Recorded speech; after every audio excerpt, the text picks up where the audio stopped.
Para po magpuri sa Panginoon. Ramdam na ramdam po natin yung presensya ng Panginoon ay kasama po natin. Ayun po, tayo po ay mag-aaral po ng mga ibarat. Bago po tayo magsimula, tayo po muna magsiyoko, tayo po ay manalangin.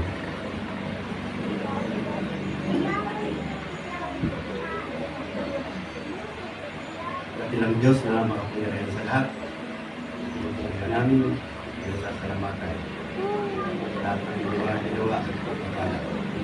Panginoon, maraming salamat po sa umaga nito na inyo po ibinigay upang muli namin kayong mapagluturan. Panginoon, sa umaga po ito, kami po ay mag-aaral ng iyong salita.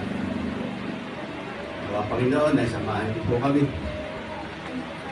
at tulungan. Bigyan niyo po kami ng gabay, Panginoon. At nawa, Panginoon, sa pag-aaral po namin ng iyong salita, ay pagkalawaban niyo po kami ng karagdagang kaalaman at karunungan upang lubusan po namin maunawaan ang mensahe na nagmumula sa iyo. Nawa, Panginoon, sa bawat isa po na makakapakinig sa pag-aaral namin ng iyong salita, po nawa ay maging sandigan ng aming pananampalataya at ng aming buhay. Maraming salamat po. Ito po ang aming dalangin. In Jesus' mighty name we pray. Amen and amen.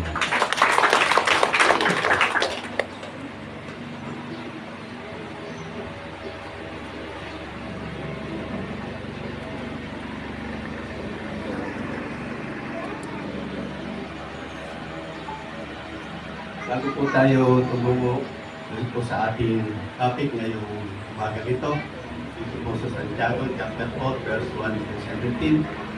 Meron lang po akong scripture na babasahin ko sa inyo. Ito po ay magbumula sa Santiago, chapter 3, verse 13 hanggang 18. At ito po may pamagat na ang karunungan mula sa Diyos. Sabi po rito, sino sa inyo ang marunong at nakakaunawa? Dito po tinatanong po tayo ni Santiago. Ito nga po pala ay sinulat po ni Santiago na kapatid po ng ating Panginoong Jesucristo. Dito po tinatanong po tayo ni Santiago, ito po ba ang marunong at nakakaunawa?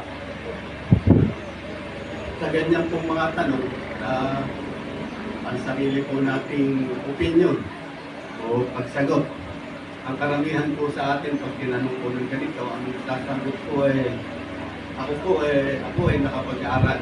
Nakatapos ako ng pag-aaral. Meron akong mga medal na nakuha. Ako ay cum laude o summa cum laude.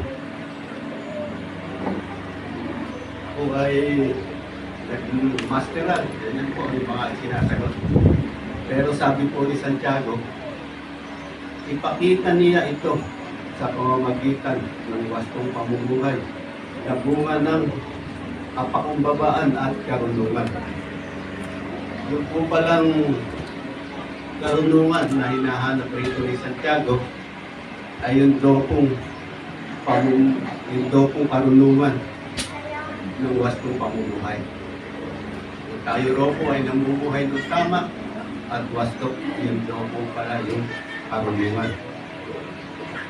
At sabi po niya sa 14, ngunit kung ang naghahari sa inyong puso ay inggit at makasariling hangarin, huwag ninyong iyang ipagmalaki at huwag ninyong ikaila ang katotohanan.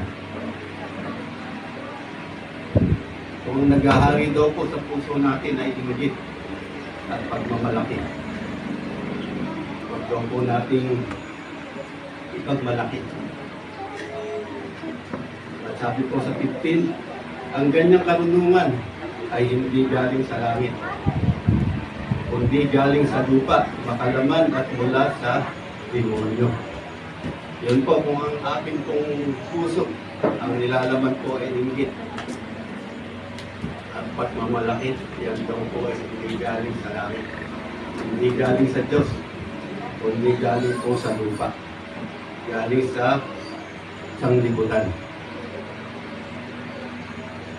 Sapagkat saan man ng Naghahari ang inggit at makasariling hangarin. Naghahari din doon ang kaguluhan at lahat ng uri ng masamang gawa. 17. Ulit ang karunungan mula sa langit. Una sa lahat ay malinis, mapayapa, maamo, mapagbigay, puno ng awa, masaganang namumunga ng mabubuting gawa. Hindi nagtatangi at hindi nagtutunwari. Namumunga ng katuwiran, ang binhi ng kapayapaang itinanim ng taong maligigin na kapayapaan. Ito yung salita po ng Diyos. Ulihin po natin yung pagkakabasa.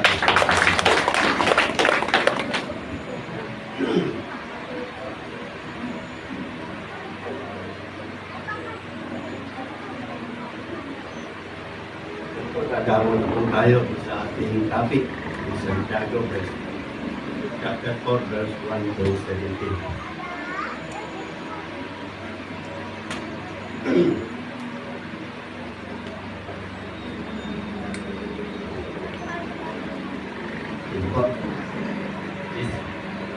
Sabi po rito, ito po ay pinamagatan ko po na paano natin makakamit ang ating minimiti. Umpisahan po natin sa verse 1 hanggang 4.